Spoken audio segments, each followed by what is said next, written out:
একটু বুদ্ধি, একটু চিন্তা ভাবনা থাকলে এই গরমে অনেকটাই আরাম পাওয়া যাবে।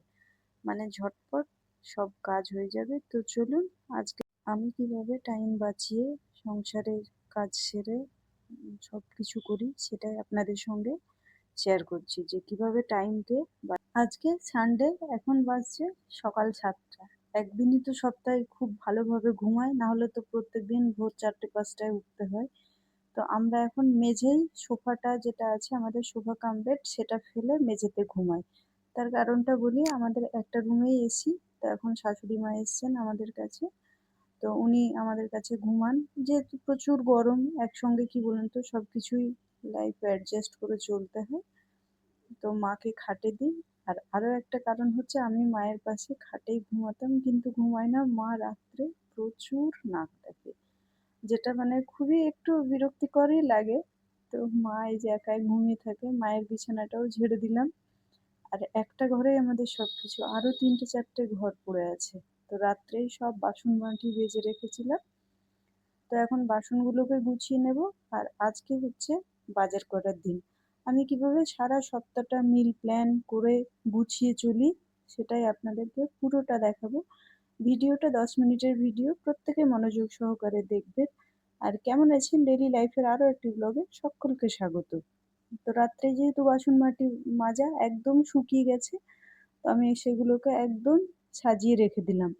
আর আজকে সবকিছু দেরি হয়, তো সেই জন্য আগেই ভাতটা বসিয়ে দিয়েছিলাম। তো আমার মতো কে কে এইভাবে জোগাড় করে ভাত ঠেকা দেন অবশ্যই জানাবেন।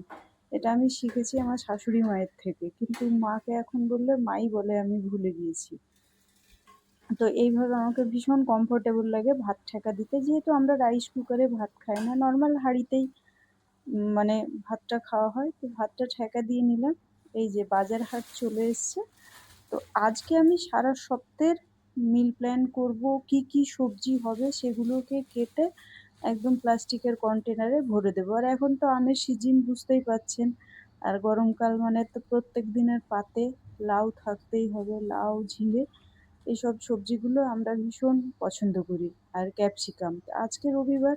আর এগুলো চিচিঙ্গা, আলু, মানে যা যা লাগে রোববারের বাজারে প্রত্যেকটা জিনিসই এসছে। আর আজকে রোববার, তাই একটু চিলি চিকেন বানাবো। আমার শ্বশুরমশাই আছে। উম, তো চিলি চিকেনের জন্য একটু ক্যাপসিকাম, গাজর এইসব আনা হয়েছে। না তো নর্মালি সচরাচর খুব কম খাওয়া হয়, হয়তো ক্যাপসিকামের ব্যবহারটা কোনো সময় নুডলস বানালাম তখন হলো। আর আমার বর যতবারই পেঁয়াজ কিনে ছোট। তো চিকেন আমি বলেছিলাম বোনলেস একদম বাজার থেকে টুকরো টুকরো করে কেটে নিয়ে আসবে। তো রবিবার একটু বাজারে ভিড় থাকে বলে এভাবে দিয়েছে। তো যাই হোক, আমি আজকে মানে চিকেনটা বানিয়ে নেব আমার মতো, এতেও ভীষণ সুবিধে হয়। ওরাও খুব সুন্দর কেটে দেয়, যেহেতু আমাদের যে চিকেনের দোকানগুলো চেনা জানা, আমরা সবসময় তাদের কাছেই কেনাকাটা করি। তো আমি আমার মতো করে বানিয়ে নিলাম।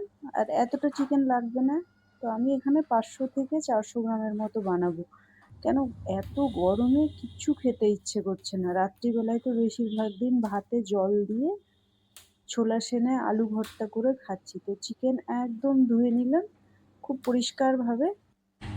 ধুয়ে তাতে দিয়ে দিলাম র্যান্ডাম কর্নফ্লাওয়ার, ধনে গুঁড়ো, জিরে গুঁড়ো, আদা রসুন বাটা, লাল লঙ্কার গুঁড়ো, অল্প একটু ভিনিগার, আর একটা ডিম দিয়ে খুব ভালোভাবে এটাকে, হ্যাঁ লবণটাও দিয়েছি, এখানে হয়তো স্কিপ হয়ে গেছে, রেখে দিলাম।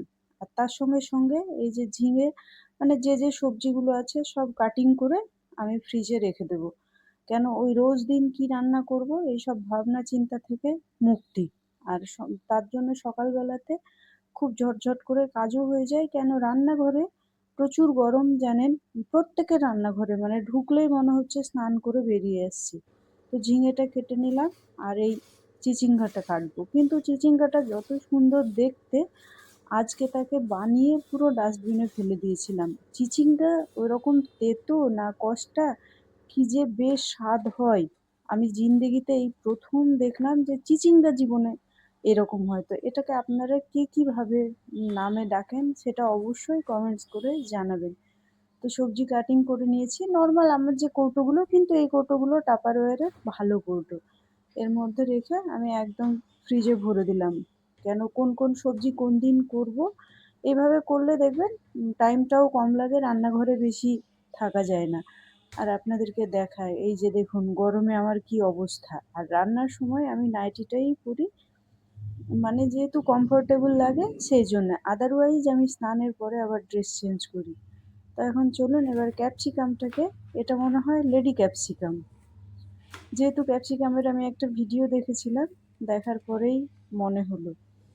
তো ক্যাপসিকামকে সবসময় আপনারাও যখন কাটিং করবেন উল্টো করে কাটবেন। সোজা করে ক্যাপসিকাম কাটতে গেলে সেটা স্লিপ করে, যেহেতু ক্যাপসিকামের গাটা স্লিপারি, তো ওই জন্য উল্টো করে কাটলে আপনি যত সরু করতে চাইবেন ততটাই সুন্দর হবে কাটা, একদম শেফরা যেমন কাটে সেরকম।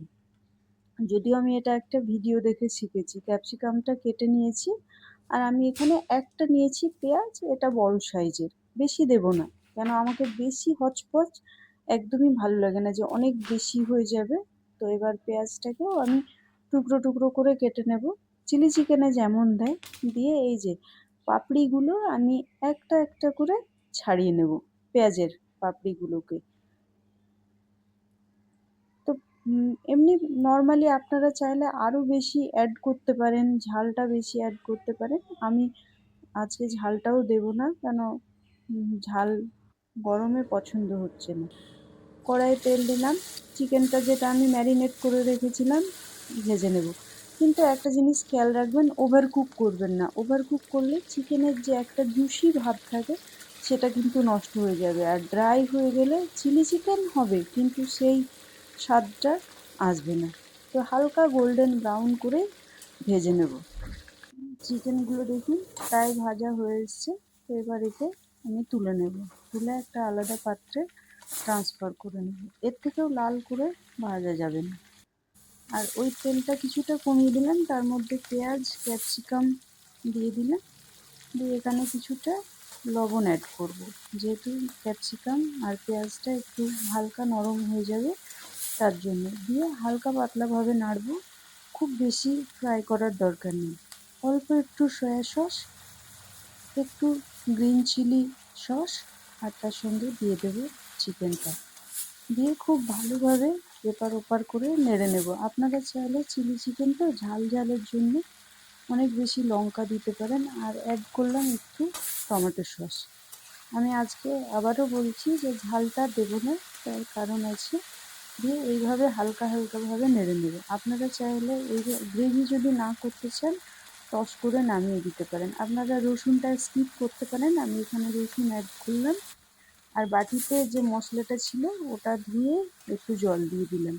আপনারা কিন্তু অবশ্যই লবণটা টেস্ট করবেন, আমি কিন্তু লবণটা টেস্ট করেছি বাট রেকর্ড করিনি। আর অল্প একটু গ্রেভি হবে, তাই আমি এরকম গ্রেভি গ্রেভিই রেখেছি। আপনারা চাইলে শুকনো শুকনোও খেতে পারেন, এটা ভীষণ টেস্ট হয়, একদম রেস্টুরেন্টের মতোই হয়। তো একদম চিলি চিকেন রেডি হয়ে গেছে। তো আমি এবার একটা বাটিতে ট্রান্সফার করে নেব। আর কখনোই রান্নার জিনিস কড়াইয়ের মধ্যে রাখতে নেই, মানে যে কোনো জিনিস তার একটা যে জুসি জিনিস সেটা নষ্ট হয়ে যায়। খাওয়া দাওয়ার পরে এই যে ঘরে চলে এসেছি, চুলগুলো ভেজা আছে, তা ভাবছি একটু চুলটা শুকিয়ে নিই, তারপরে একটু ঘুম দিব। আর আমার প্রত্যেক দিনের যে আমি মিল প্ল্যান রেডি করে রাখি, সেটা আমি রান্নাঘরে আজকে আপনাদের সঙ্গে শেয়ার করছি, যে ব্রেকফাস্টে কি বানাবো, লাঞ্চ ডিনার প্রত্যেকটা জিনিসই কি হবে সেটা। এখানে কম বেশি হতে পারে, কোনোদিন মেনু চেঞ্জ হতে পারে, তাহলে কি বলুন তো এক্সট্রা হেডেকটা হবে না। আপনারাও এইভাবে ট্রাই করবেন, অনেক বেশি সময় বাঁচবে, বেশিক্ষণ কিচেনে থাকতে হবে না।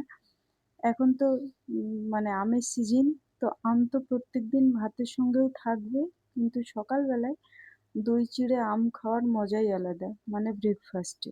আর আমরা মাছটাই বেশি খাই, তাই আমাদের মেনুতে সপ্তাহে 5 দিন মাছ, একদিন মাংস, এইরকমই চলতে থাকে। কোনো কোনো সময় একটু হেরফের হয়। তো আমার ভিডিওটা যারা দেখবেন অবশ্যই ভিডিওটা একটা লাইক শেয়ার কমেন্টস করতে ভুলবেন না। আর আপনারাও এইভাবে 7 দিনের মিল প্ল্যান রেডি করুন, দরকার হলে মাঝে মধ্যে মেনু চেঞ্জ করবেন, কোনো অসুবিধা নেই, কিন্তু এটা থেকে একটা খুব ভালো আইডিয়া পাওয়া যাবে, যে আপনাকে চিন্তা করতে হবে না।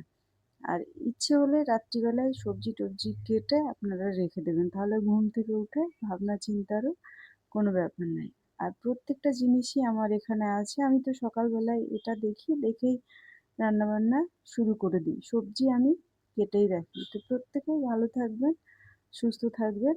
তো চলুন এটাকে এবার দেওয়ালে লাগিয়ে দেবো। যাতে সকালবেলায় ঘুম থেকে উঠে মনটা খুশি হয়ে যায়। দুটো কাজ যদি আমরা করি, কিচেনটাকে রাত্রে ক্লিন করে রাখি আর মেনুটা সিলেক্ট করে রাখি, রান্নাঘরের অর্ধেক কাজ কমে যাবে। অত চাপ থাকবে না। মানে ঘুম থেকে উঠে রান্না-বান্না, চিন্তা-ভাবনা এইগুলো হবে না। এটা দেখে দেখে আপনারা ডেইলি করতে পারেন। তো আমার মতো আপনারাও যদি করেন আপনাদেরও টাইমটা বেঁচে যাবে।